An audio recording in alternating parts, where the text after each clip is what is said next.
We have been able to acquire two major recent works of Antony Gormley called Big Pluck and Big Yield, and we've been able to acquire them through the generosity of a single donor.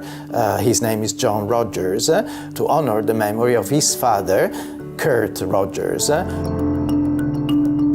With these two works, I'm thinking about urban man in a way. And we know that more than 50% of the human species now is embedded in the urban grid. In other words, our survival seems to depend on living closer and closer together in higher and higher concentrations of high-rise buildings. And I think that's really what I'm trying to get at, that actually our minds inhabit bodies, but our bodies now increasingly inhabit buildings in higher and higher density.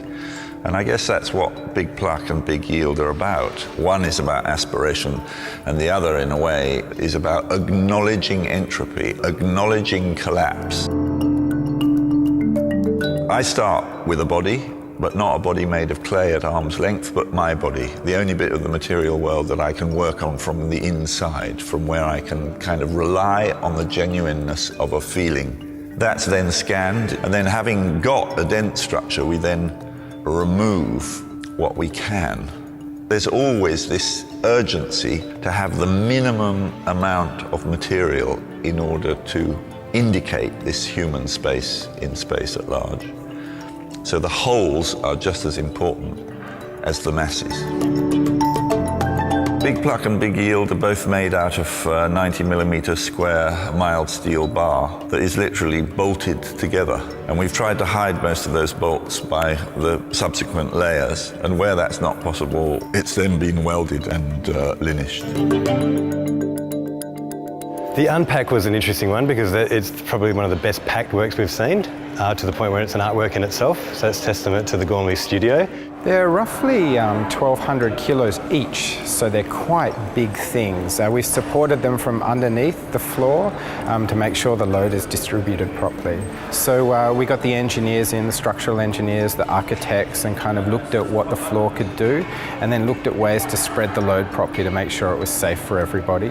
Then we had to get a rigging scenario happening. So right now, behind us, in fact, is a team of guys with a very big rig who've been pulling it up and positioning it very, very delicately.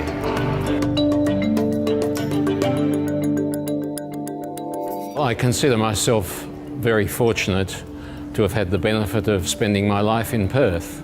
Therefore, I regard it as a privilege to be able to give something back to the city and the people. Making Inside Australia was an attempt to give back to a landscape from which much had been taken, and in the process think about the relationship between identity and place, and to recalibrate the relationship between the first Australians and the newcomers. I want these works to make us, in a way, think about our own position and, in a way, be used as instruments by which we think about our scale, our aspirations, our vulnerability, our dependency.